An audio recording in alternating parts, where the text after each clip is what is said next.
Here's a place where all of us can be safe. Our stories of transformation can be safe, and all the things we want to research are safe here. This is Safe Space with Cheyenne. I'm really excited you're here, and I hope you stick around for a while, because I've got a lot to show you before I leave Earth. I love you guys.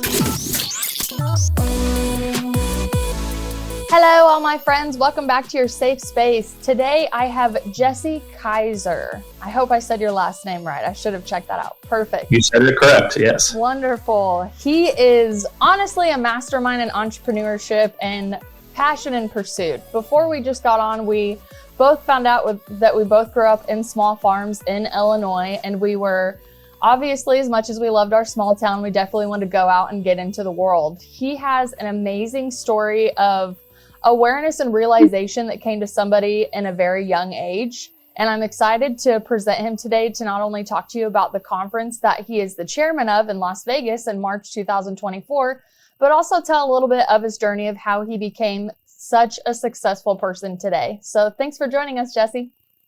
Hey, thank you for having me. I appreciate it. Yeah. So tell me what you're doing now. You're still working, like your latest ideal is called Ideal Image. Is that what you're franchising right now? So I'm a franchisee, which means I pay for a license to use the brand and its proprietariness at multiple locations. So Ideal Image is it's a medical spa, so they do things like Botox and laser hair removal, fillers like that.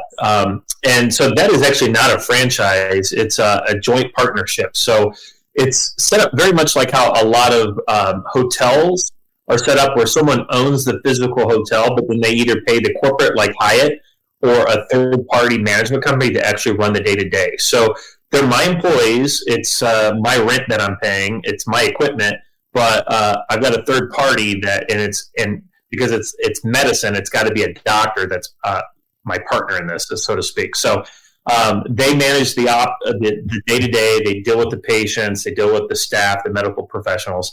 So it's a collaboration. It's a little different than franchising. It's not much different, other than it's more passive for me, and it's less. I'm less operationally challenged with it.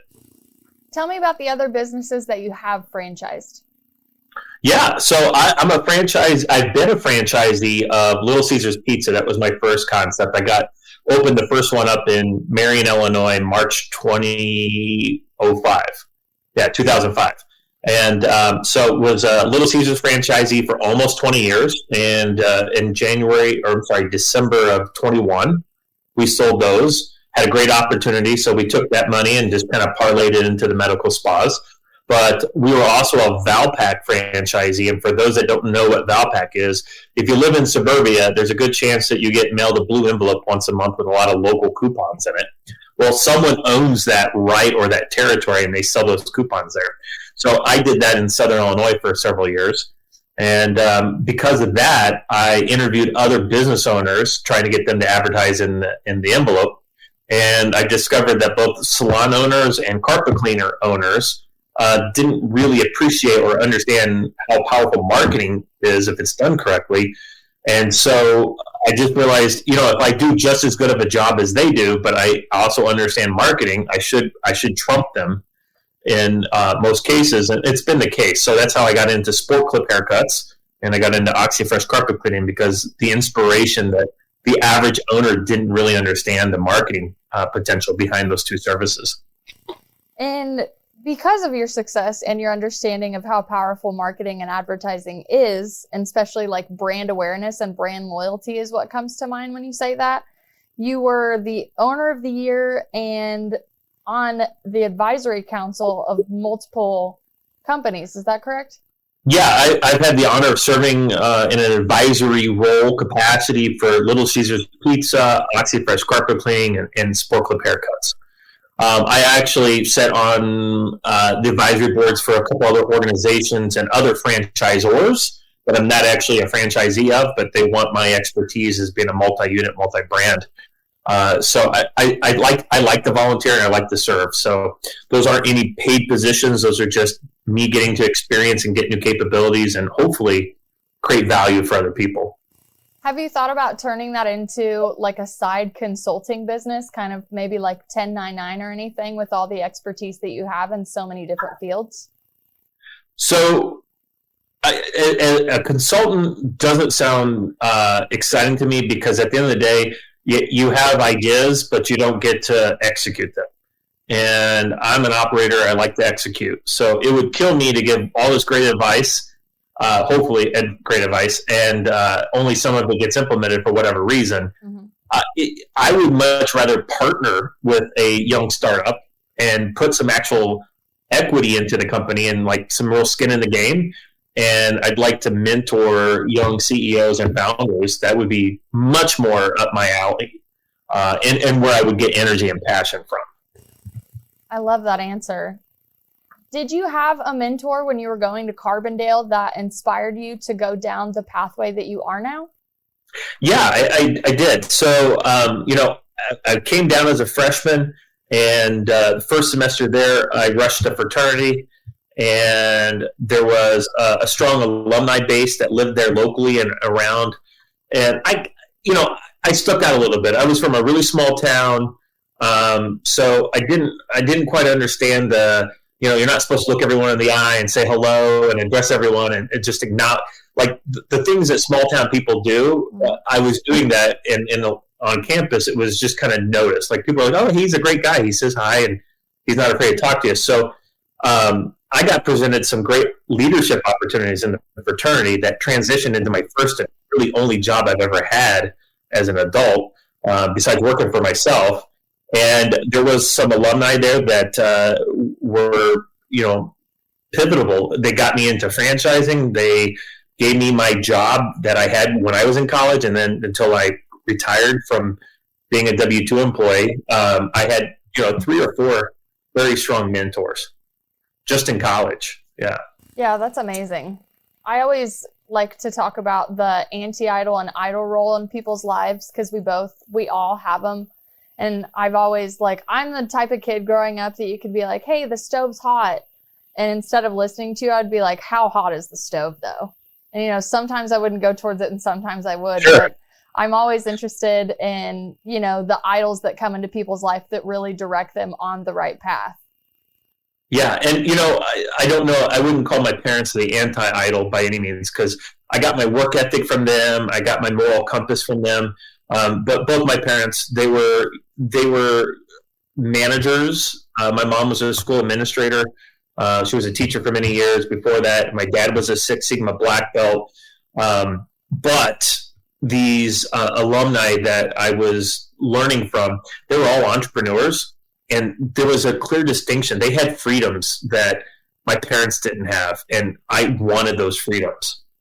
And so that's what drew me to it. But I mean, I wouldn't be who I was without my parents and the things that they taught me and the foundation. I mean, I'm early to every event. I mean, I was early for this, right? I just, being on time is being late to me. So I also learned that when I started my Texas Roadhouse ways many, many years ago. One of the beginning things was if you're early, you're on time. And if you're on time, you're late. And that was drilled into my head from day one. I did grow up in a family where some of the members would usually be late on purpose to stuff. And it would drive me insane because I have no control. I'm the kid in the car. I'm like, they said it starts at 1. We're showing up at 1:30. What's going on? So I credit a lot of my discipline to the training program of Texas Roadhouse. I don't know if you've ever been in there, but I worked my way up from server all the way to multiple management positions. And it's like running a Broadway production sometimes. Oh yeah, you got front of the house and you got back of the house for sure. Yeah, and then you have the entertainment value of the line dancing and keeping the machine moving. We'd do things called alley rallies, which, is basically implementing the culture and the motivation for the day. And I would be like, we're all parts of a machine. If one of us goes down, the whole empire goes down. So we really have to lean on each other and we really have to be transparent with each other about what's going on. If you're in the weeds, let somebody know. We're all going to help each other. So I learned a lot about teamwork, about culture, about family, and all through a very successful company that I was extremely grateful to be a part of at such a young age. Yeah, I often with my team members, I talk about front stage, backstage, and that there's no magic of Peter Pan flying in the air if you can see him being hosted by the rope from everyone in the back, right? So that's why, having things be back of the house, stay back of the house is just as important as the front of the house staying in the front of the house. Absolutely. So let's go back all the way into Carbondale when you first decided to get into being an entrepreneur and how that really unfolded for you. Mm-hmm. Yeah, so the first thing, I'm a freshman.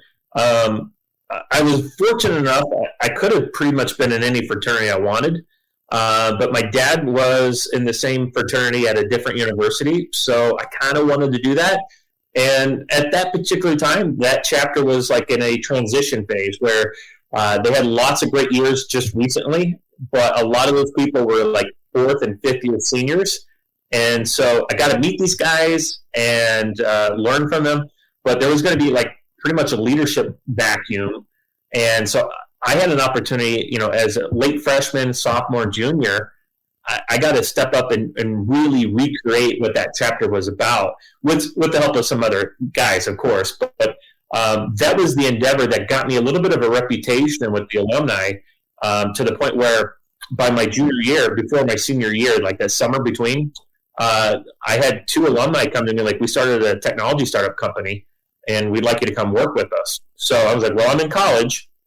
And so they worked with me on my schedule. And to be honest with you, by my senior year, the last semester, I only had classes on Tuesdays and Thursdays the way my schedule worked out, and I was skipping at least one of the days a week because I'd rather just work. I was really interested in the startup company. There was no manual on how this thing should happen. And it was exciting because it's like they were pretty supportive. If I could throw it on the wall and it stuck, I got to keep doing it. And if it didn't stick, I couldn't do it anymore. And so I graduated, and my parents were like, well, you probably need to go to grad school. Like, college, a bachelor's is not worth anything anymore. I was like, okay. So I went to grad school for about 6 weeks. I went from having an undergraduate degree in marketing and sociology to going to get a master's degree in economy or economics. And about 6 weeks into this, I just enough of this. I'm like, I'm making way more money than all my professors combined. I mean, I was making $180,000 in like 2003 numbers, right? As like 23-year-old, 24-year-old. It was a lot of money for me. And I was doing it because we were selling, and we were selling things that I could sell pretty much internationally, but focused on the United States and Canada, countries that spoke English because I didn't speak any other languages. But the world was really the oyster for me, and is like I would make 200 cold calls a day. Prospecting and setting up appointments for my team to do the presentation of our software.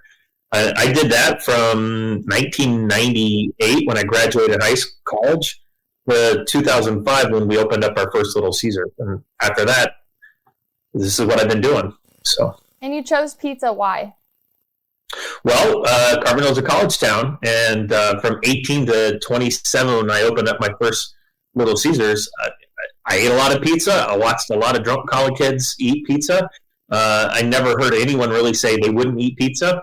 So I thought, if you've got the right location, you've got the right price point, and your product is good, you should do well.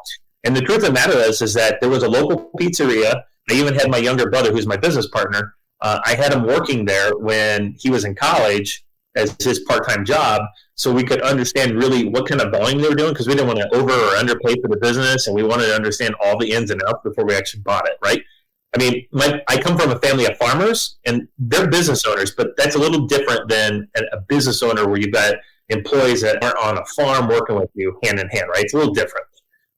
So I didn't know anything. Well, one of the owners of the technology company that I was working for said, you shouldn't buy that. I'm like, well, why?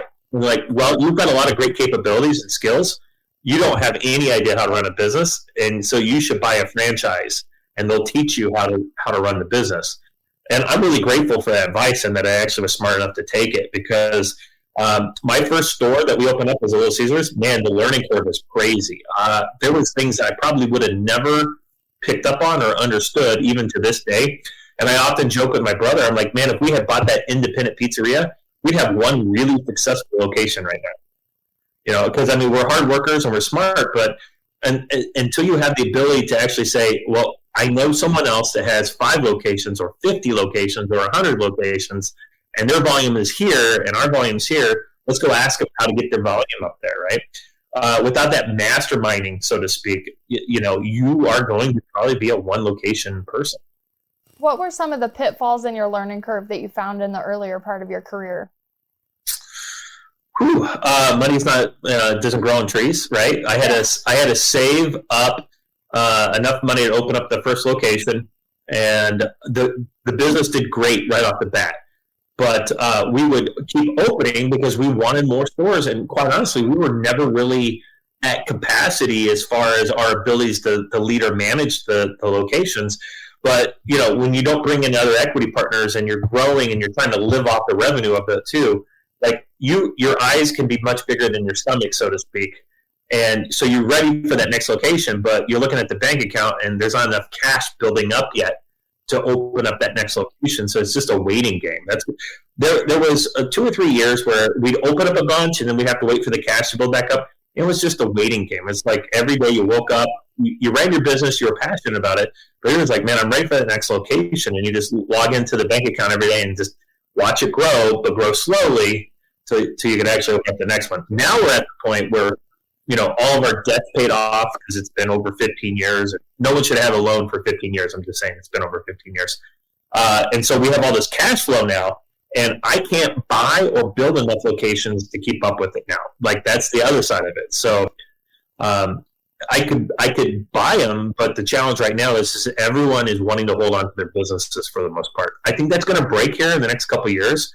But right now, everyone, if they weren't getting out because of the pandemic back in 2021, they're holding steady right now. It's kind of like the housing market. Everyone's got really good interest rates on the house that they had for the last couple of years, so they're not wanting to move, right? So there's hardly any inventory out there on the market.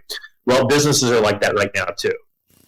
You bring up some really good points. I'm just going to throw in a personal story because this was something that I recognized in a company I got in after, like a few years after I left Roadhouse. I wanted to try management again. And I still loved training people. That was one of my favorite things. I could literally ride for the brand and bring anybody in and be like, hey, you see this wing? Like, you're here now. I'm going to show you. It's really easy to pick all this stuff up. So I got in with this concept. I don't want to say the name, and they were rocking it all over the United States. Just, they used to be a food truck and now they weren't. They were blowing up everywhere. And I worked closely as a corporate trainer for a split second in Texas Roadhouse because we didn't have enough openings at the time. But I was one of the main trainers at my store. It's called training coordinator when you're ahead of all of them. So you're just really in charge of bringing people into the family and then authenticating them before you would throw them on the floor. And immediately when we did our opening, I realized just the absolute mess that the training team was, and the communication with corporate was like 90s technology is what it felt like. You kind of send in a ticket and they'll get back to you, and they can, because I don't know if they had not enough people on the support team again. And again, I had very high expectations because I worked for an extremely well-oiled machine. If you ever needed anything at Roadhouse, you had people immediately. The headquarters in Louisville, Kentucky is one of the most amazing places I've ever visited as far as business. And it really inspired me to be better. But I'm slowly noticing the red flags, because I know that we had visited the same restaurant the last time we talked, and you had said, yeah, I can kind of see some cracks in the holes of what's going down. And when you work in business or even in an operation format, you can see those red flags. So I continued to obviously work with them through the opening, get through the training team, get the training team out of the store, and see if maybe it would level out afterwards. But I could just tell between the inauthenticity and what culture actually meant to the operator and how fast the company was growing with actually not being able to recoup that revenue immediately. I came home one night and my husband was like, what do you think, honey? And I said, dude, they're going to be out of this town by the end of the year. There's absolutely no way this store alone can sustain any type of increase that they're wanting for longevity. And they're like, our store just opened 6 weeks ago and they're wanting to put one on the other side of town. I'm like, these guys are insane. There's a difference in being like optimistic and I can do it, and like delusional and really not having enough pieces to the puzzle to put it together. So I eventually left because I'm like, there's nothing for me here. Like, this ship's going down and baby ain't staying on it. And by the end of the year, they put a note on their door in December, like the third week of December, this location is permanently closed. We'll pay all the employees out till past like New Year's. And they shut down both locations and moved them out immediately with not even telling anybody. Wow. Yeah. So they did open the second location, you're saying? They did open the second location. I obviously never went and visited it because I was just not interested in being even a, like. What was the size of the population of the town? So we're in Wichita, Kansas. It is technically the biggest metropolis in Kansas because Kansas City is split between Kansas and Missouri. If not, it would be the second biggest city. It's not like the restaurant capital of the world, but we have so many different places to eat, from mom and pops all the way up to corporate. And we also have this east side, west side split that I found out about when I worked here. So a lot of the bigger corporations that would come in knew that they would be able to increase their profitability if they would, one, start on one end of town and then, grow that brand. And within the next couple years, they would realize if you opened a franchise on the east side, you'll get people like first-time guests coming in, and we'll go and do the first-time guest spiel with them. And they're like, oh, you can keep that. We're from the west side. We just came to check this out. But if you build it on the west side, we'll be happy to come eat there. Like, it's just absolutely known, like, they're not coming over here. And to me, from being in the country where everything's 30 minutes away, I thought that was completely ludicrous. It made no sense to me. I don't mind a little 30-minute road trip through the city looking at skyscrapers to go to food. But these people were adamant. So because of that's pretty common. I mean, Evansville, Indiana is the same way. They have an east side, west side. So. Yeah. It's really big like that here. And again, I really wasn't used to that because, again, like, I was in Kansas City, but we had like 3 or 4 Roadhouse locations, but you had your loyalty base in Liberty, Missouri. Like, you knew all of your people. It really was very family oriented.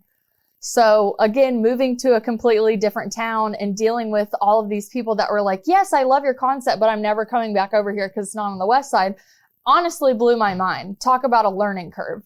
So they were adamant because they knew about the split immediately when the concept came in and decided, okay, well, within like a year, we're just going to go ahead and throw another one up, because they were acting like they just had, they were really acting like money grew on trees is probably the best thing I can say.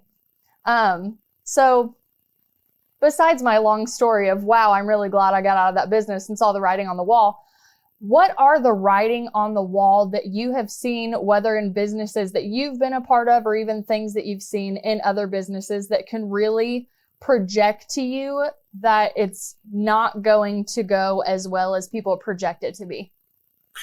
I think the number one indicator is how they view their employees or their team members. I get asked to visit, and what it's called discovery days. So when a franchisor is wanting prospective franchisees to come, they come out to their corporate office, they meet the staff, they go through a day of like, here's how marketing's done, here's how this is done, site selection, things like that. And, I went on a tour and did a lot of discovery days this summer. And I don't want to paint a picture that they were all like this, because I actually found a couple that were really pro-employee, and it was exciting to be with them. But, I think the brands or companies that are challenged the most are people that think that employees are a liability and not an asset. I mean, that's the number one red flag for me. And as a trainer, I'm sure you feel the same way. Yes, I was taught, again, from day one, we're not in the food industry, we're in the people industry. We just happen to be serving them food. Right. And as, like, for us, see how involved I still am in the company. Like, I've never really left Roadhouse, even though I don't work for them. That's how well, like, their culture has maintained and even a part of my identity. But when you're becoming a server, they teach you that everything is your responsibility, but this is your main focus. And we get a 3-table section so you can really focus on the needs of your guests. And it's sold to you like, how would you serve your family? And then you'd be like, oh, I would do this, I would do this, I would do this. And you're like, okay, everybody that sits at your table is your family. So I had plenty of characters because I've always loved to be entertained while I was eating. But I also know that the amount of personalities that I'm able to chameleon myself to for whatever person sat at my table, I was able to really give them a show or just serve them their food. I just let me know in about the first 30 seconds in meeting them. So as soon as these characters would sit down at my table, I would identify who's the mother, who's the father, who's the grandma, and who's the sibling. And not only like trying to memorize them by seat 1, blue hat, seat 2, red shirt, I would also just really try to figure out how they wanted me to connect with them. So I would be able to not only give them the best service, but make them feel really comfortable and wanting to come back. But also, since servers do get paid a weird pay that we won't get into, you really are working for your own tip at the time. So I'm working extra hard for the company, and I'm still working hard for my own company, which was that 3-table section where I really, really, really had to sell myself. Sure. And it got to the point where I got really good relationship with the host stand. And I, like, over time, I would see like what was the better tippers, who I was more compatible with. And I would be like, I'm in the bar section. Do not set a family with me in the bar section, please, because they're just here to eat dinner. That's what the family section's for. This is for people that just got off work and need someone to talk to. That's what we're doing. Oh, it's hunting season. I only want to see camouflage in my section, and I only want to see pie planners. And then I would go back to the kitchen and I would talk to all of my guys on the line, and I would be like, you see my ticket, right? And they're like, yeah. I was like, let's just make sure that those are like pristine. Presentation and everything is always taken care of. They're like, yep, we got you. So like I did figure out like almost like back channels to make sure that my stuff was really good, even being a part of the team. But I also was still very young in my 20s. And I like how in the story before you said there's a salesman trap where you can get into getting these big commission checks and just blowing them away because you'll go make another sale and you can get more money. But instead you put it in a savings account. And I definitely just acted like money grew on trees, because when we opened, we had record sales. We had lines out the door. And I was just like, this month, like, I'm always just going to be able to come and grab hundreds of dollars a night doing this. And on top of this, I'm like line dancing and taking like rib orders and stuff. It was extremely eye-opening for me going into that company, and has taught me a ton, and I'm very grateful for it. Back to your story. So had to interject that. So we go through all of these different companies where you're learning to franchise, you're learning curves, ins and outs. I guess the thing that really inspires me about you is a lot of people that I've met on an entrepreneur path like you, they don't really say that their one passion is to be an operator. So why is it that you love so much being an operator and being very hands-on, besides just being the guy that comes in, throws a license at everybody and says, you know, I'll be back to check your P&L later and make sure everything's good to go? Well, full disclosure, I seldom visit my actual brick and mortar locations. Mm-hmm. That doesn't mean that I'm not in contact with employees on a daily basis. It's normally done from Starbucks on a laptop and a cell phone. Mm-hmm. But I don't want to be in charge. I just want to be in control. Mm-hmm. Right. So that's why the operator part is there. I want to be in control. I definitely don't need to be in charge. I've got great district managers that are definitely in charge. And I was in Germany for 2 weeks. I was speaking at the German Franchise Expo and did some sightseeing too. And I never got a phone call for 2 weeks. Never got a phone call. I come home and there was issues, but all the issues got handled about 95% of the way. I would have told them how to handle it. So I'm very grateful for that. But there's reasons why that's like that, right? It's development. It's choosing the right people. You talked about family, like thinking of everyone that you're serving as like family. I always coach my managers as when you're on the fence about hiring someone, it's the Thanksgiving table question. Would you sit across from them at Thanksgiving dinner and enjoy it? If you would, hire them. If you don't, please don't hire them. They're not compatible with your culture. Very true. I'm glad that you brought up culture because we're about to get in some tips and tricks for how to treat employees properly or build a proper business. In the words of Jesse Kaiser, I should say. So we talked about the asset of your employees, and they're really an investment in your business. They're not a liability. And I have worked with operators on both sides where employees are complete liabilities. They're low man on the totem pole and blah, blah, blah, blah, blah, blah, blah, versus the man with a foresight into what he's doing, and the investment that he put in his employees completely amplified his profits over. So is there a way for you to really find an indicator in an interview if someone doesn't get culture at all and is just kind of into the humdrum of finding, like, has no brand loyalty is probably the best way I would say. Sure. Well, the reason you probably have brand loyalty is because someone who hired you and trained you, inspired you and developed you to the point where you really liked that, right? Mm-hmm. That's got to be the reason why you had that brand loyalty. So I don't think brand loyalty starts day one, or is solidified, I should say, day one, but it can start day one for sure.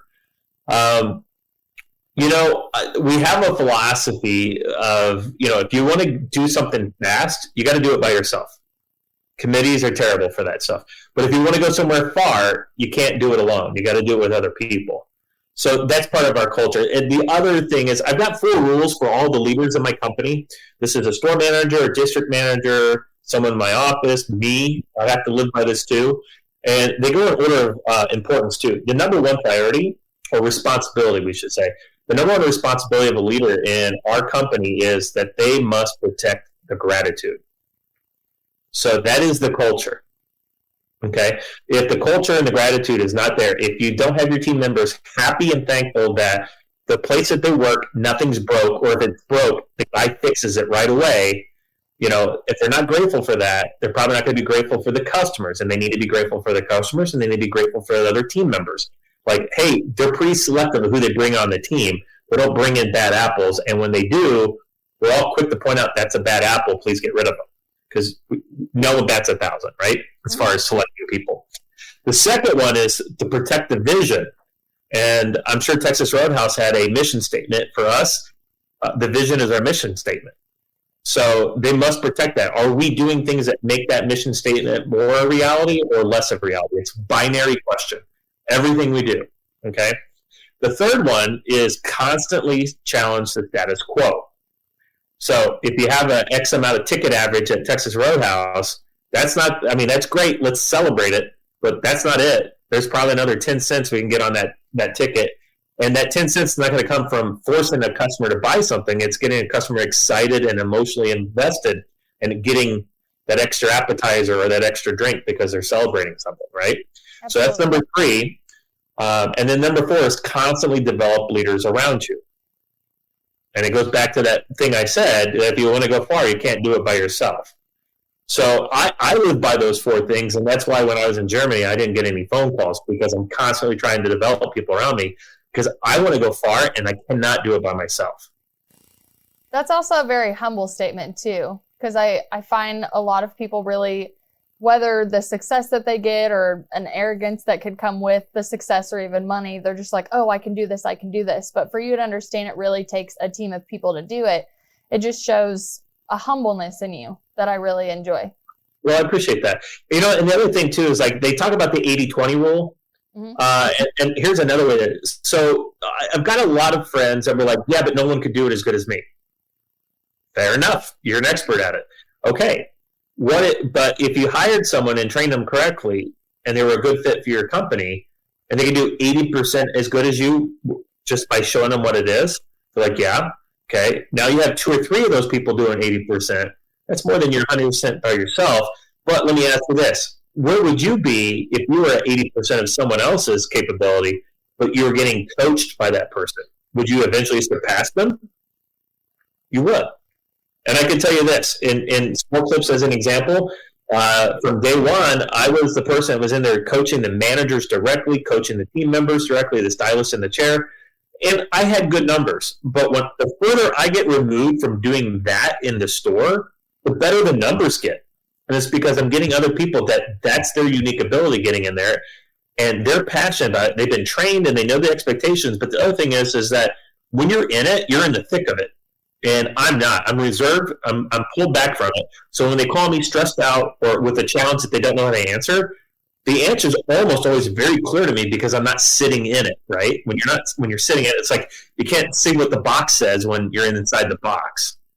So that's where the power of working with other people is that there's a coaching, mentoring thing going on where you can actually get someone who may not be as good at something as you initially, but you're going to get them to be better than you if you give them the coaching because they're going to bring their own passion, their own insight, but then you get to collaborate with your insight and passion, and you charge them up even more, and you get way better output, and they're excited because they feel like they're supported. And a lot of times, the people that say, "Oh, but I could do it better," they're not getting support, right? They're grinding and they're grinding and they're grinding, and there's just something special about them. Well, lets them keep going. But I tell you, when you've got a cheering section, you go further. I've ran marathons, and it's those last miles. It's the cheering that gets me going across the finish line. It's not that I've trained for it or I'm just excited for the beer at the end of the race. It's the cheering for people that don't even know me. They're just like, hey, this guy, just like all the other thousands of people running this thing, they're doing something that most people don't do, and it's the cheering. Could you also say, I heard this phrase before and I've used it. If you want to be promoted, you need to replace yourself with someone who's better than you. Oh, absolutely. Yeah. And that's a conundrum that I run into. The mentality is that, you'll get some managers that don't want to hire people better than them because they're afraid of job security. I'm like, the worst thing that you could do for job security is be stagnant with me.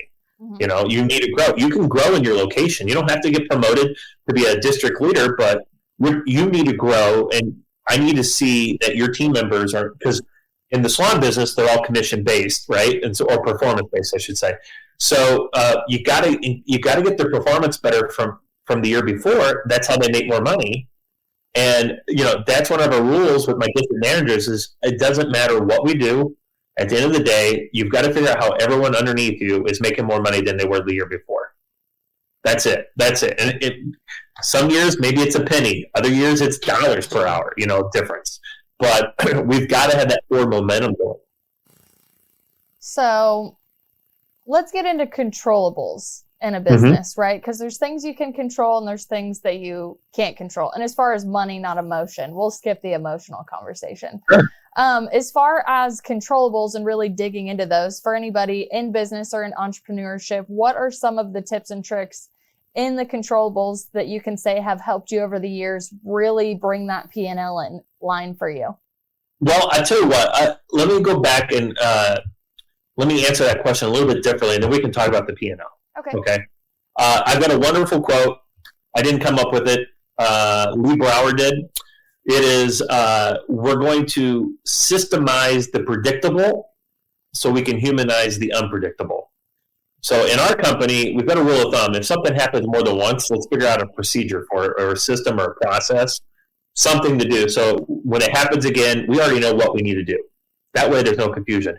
It's the one-offs. It's when something's going on that's never happened before. That's when you need your humanization put towards it, and stop going by a checklist or, hey, the employee handbook says XYZ. Well, yeah, but they've been with you for 5 years and never called in sick once, and then they didn't show up for a shift. Do you write them up, or do you find out, hey, what the hell's going on? Are you okay? Humanize it, because it could be, they could have found out that their kid has cancer and they just could not function. That would be debilitating to me as a parent, right? And so then you come back to work the next day and you're written up for not showing up. I'm like, that's not a place I want to work. The truth is, those people typically, if they've been with me 5 years, they normally call. But I mean, you've got to have some humanity to that. And I think that's why, and how you become an employer of choice, is that you have rules and you have procedures, but when they're one-offs, when they're things that don't happen all the time, you need to just face it, address it head on, and deal with it right there. And when I say deal with it, it's, find out what's going on, get the whole story. Don't rely on a checklist. I like that you said humanize it, though, because I definitely found myself doing that in my earlier days with people and employees. And I had a very old school manager that was my mentor in the beginning, and he was extremely cutthroat. It was just like, show up for your shift. I don't care if your arm's cut off type guy. He could do everything. He'll always do everything because he's the one who can do it the best. He would sleep in the booth if that meant the success of the store. Like, very drill sergeant hard, in my opinion. And I came in and I obviously saw the people I was working with, and I did humanize many situations like that where I would have to honestly maneuver my staff around in a way. One of the biggest examples came in, I had a really strong employee come in one day, and you could just tell she was completely down and out, not herself.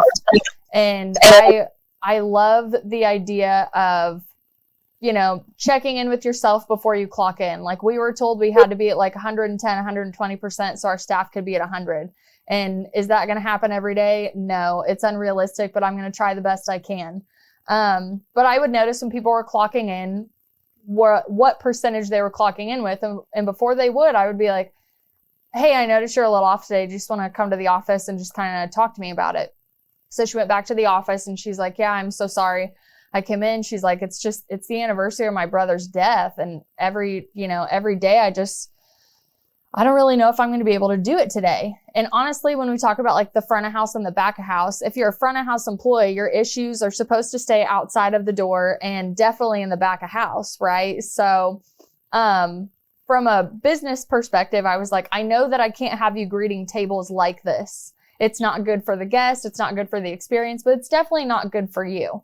So I'm going to go ahead and send you home. I'm not going to write you up. You're not in trouble. I'm just going to take care of you because you need somebody to take care of you today. So I'm also going to have you slip out the back door so it doesn't become the drama of the day and nobody can do their work because they want to know why I took you off the team sheet. And I was scolded by my boss because I went a server down for the time.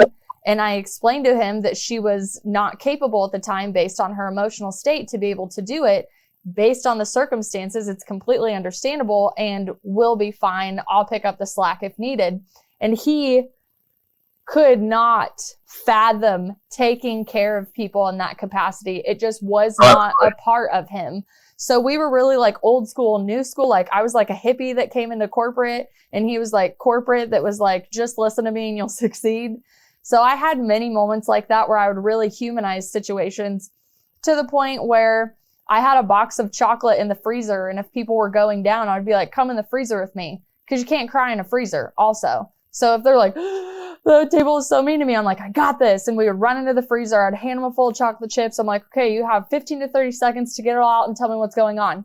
And then they'd be like, and then they would notice that they can't cry anymore. And I'd be like, eat the chocolate. Yeah. Eat it. Yeah. And then I would like say something positive, tell them how good they are, whatever I need to do. I'm like, you got this? Okay. I was like, so do you have rent due? And they're like, yeah. I was like, let's go get that freaking rent money, man. And then we would just run out of that freezer like we were like football players on a field. And those were like the holes in the dam that I was running around plugging all day long. And I will say, I've never been an operator or an entrepreneur in your position, but I was a manager that absolutely thrived in plugging all those holes and running around and helping all those different places that were lull in those experiences. Have you been in situations like that, like as far as any complaints or issues that you had to deal with your direct managers? Like, have you dealt with them in the same manner, or how do you go about really addressing? Oh, yeah.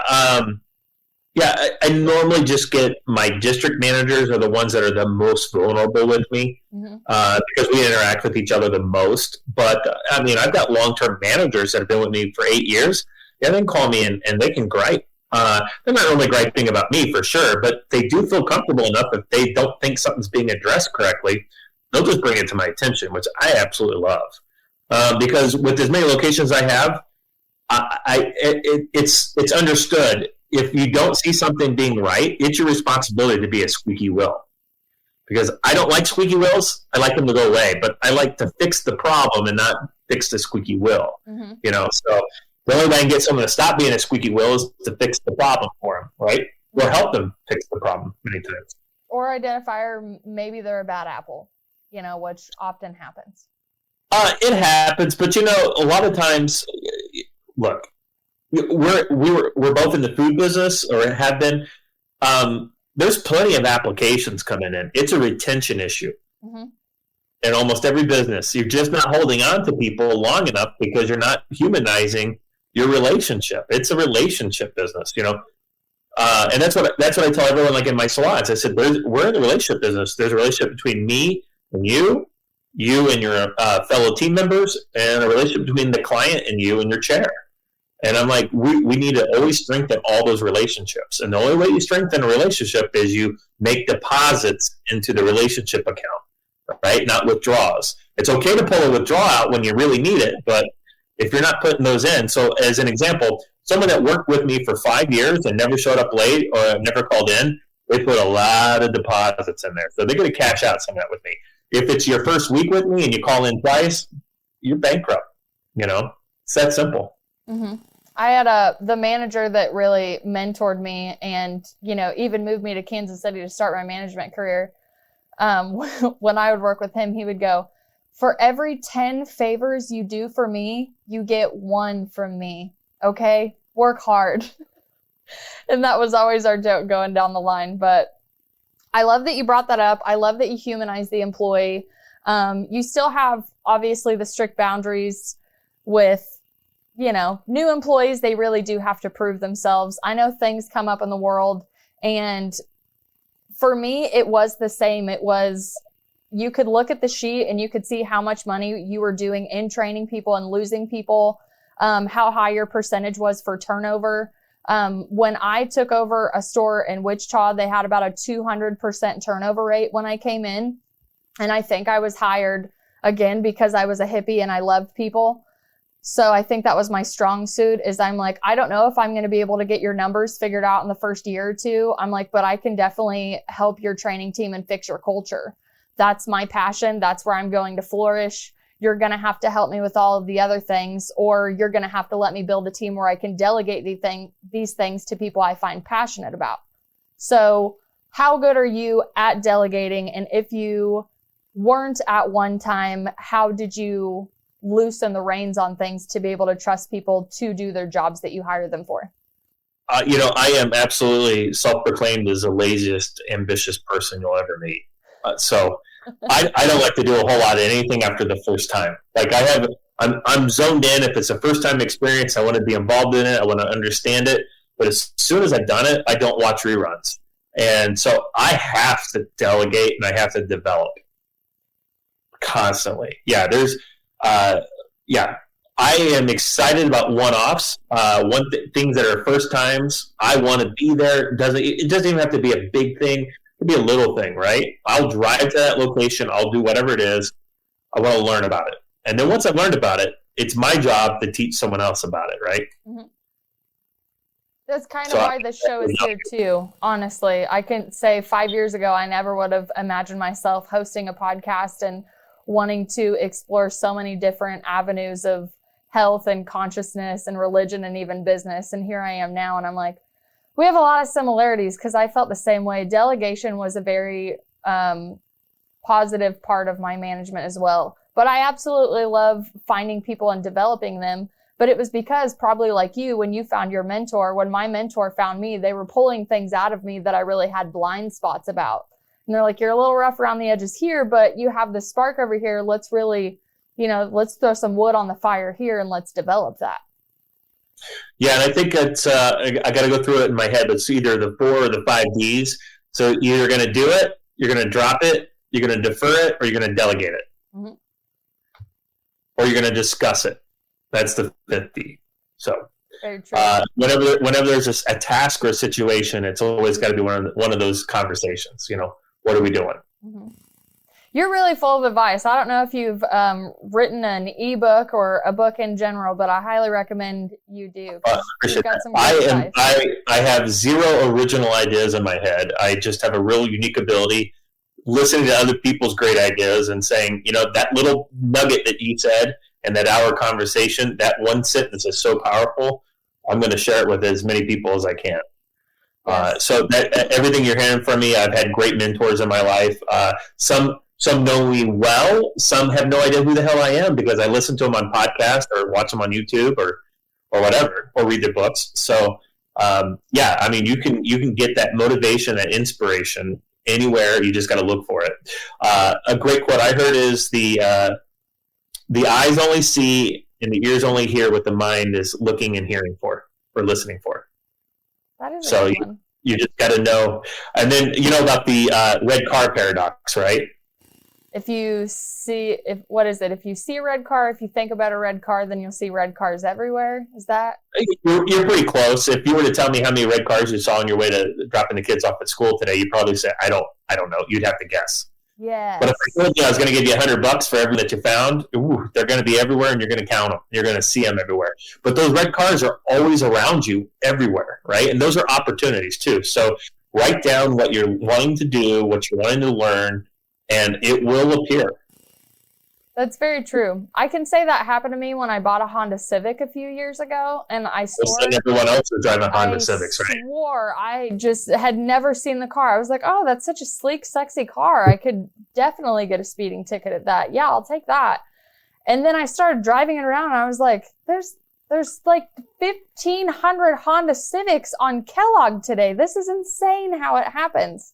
But I think it's also a really good lesson for like the power of the mind and the power of focus and the power of intention and putting things into action. That's what I found with like simple moments like that. When you talk about the golden nuggets or even seeing through on a deeper level that things really, like, people have zero awareness at the wisdom that kind of can come out of them at any time. Very true. So on to this conference that is happening in March. Tell us about this. Yeah, so it's the Multi-Unit Franchise Conference. It's in Vegas. This year it's March 19th through the 22nd. It is my favorite conference, and I attend lots of conferences. Okay, so if you're in franchising and you want to aspire to have multiple locations, you already have multiple locations, this is the conference you go to. There's 3 types of people that should attend. The first one is people that have a brand that they love and they want to learn how to grow more quicker and more efficiently. This is a conference for you. You'll learn those secrets and tricks. You already got a great brand and you're ready to move on and have a second brand or a third brand. This is the place to go find that brand, because all the franchisors, all the big ones, they're here. They're here and they want to meet with you. Third, you're happy with the number of units you got. You're not looking for another brand, but boy, you'd like to make more money out of your current existing locations and have more free time and things like that. There's entrepreneurs there that are in that same boat, that have been there 10, 15 years before you, that will share with you everything that you want to know. So between the great keynote speakers like Jim Collins, the author of Good to Great, he's the keynote speaker this year. Between the keynote speakers, the panels where it's other franchisees that are getting up and talking about their learning experiences. And then there's, I call it the best happy hour in Vegas. There's 2 days from 3 to 6 where it's hors d'oeuvres and open bar, and you get to go and meet all these other franchise brands and interact with all the other franchisees. And you could be in a booth looking at a new burger concept, and there's another person that is in a brand that's not like yours but similar. And all of a sudden, you have a lot of commonality, and you're like, hey, so how do you handle this? How are you doing that form? How are you doing this? And all these things are shared experiences. I mean, I picked up very good friends. I picked up business partners from this conference. I picked up 2 brands myself from this conference. So I've been attending it for 10 years. And last year when they asked me to be the chair for this year, I was extremely honored. And I said, I will do everything I can to promote this conference, because I wholeheartedly believe if you're in franchising, this is the conference to be in. I love it. I'm so glad you reached out to me and we were here today. I've learned so much from you, and I know my guests have too. Well, thank you. I really appreciate your time. Yeah, and all my friends, you just click that description down below and you'll be able to find all of Jesse's information and get your ticket to this conference if you want to up-level the next steps in your life and in your business. Before we head out of here and introduce today's music, what is your advice to anybody listening about how to really take that next step, whether in confidence in management or confidence in themselves? Here's the best thing I will tell you, because I tell this to my soon-to-be 13-year-old daughter all the time, that the quality of your life is directly proportionate to the number of quality relationships you have, right? And so the world is full of competition of people looking to be interesting or trying to be interesting. There's no competition to be interested. So put the phone down, look someone in the eye, have a genuine conversation, ask them how they're doing. You can form amazing relationships that'll both be personal, professional, spiritual, whatever. You're going to have a higher quality relationship and more relationships if you focus on being interested in the other person versus trying to be interesting and get their attention. Very true, and great advice. Again, I thank you so much for coming on the show. Yeah, thank you for having me. Hey, and don't forget, you are welcome back anytime. You want to come on and teach some more, maybe you write that book we talked about, you come back. Well, are we done recording? Nope, not yet. Oh, okay. All right. I have some news I'll share with you when we're done recording. Wonderful. Let me finish up. I have to show our friends this beautiful music. Friends, before we get out of here, we have got Somehow from Nightcap today. I'm going to give you a little snippet, but head over to that Safe Space playlist on Spotify and get your playlist today. Your sweet talking, treacherous pleading, I said that I don't feel the same. Ooh, honey, you may be stunning, but the vibes don't find a match. Well, you broke my heart, cause it don't own you. They're wasting time in a mess. Don't play the victim when you were just wishing that it would work out somehow. Don't play the victim when you were just wishing that it would work out somehow. Don't play the victim.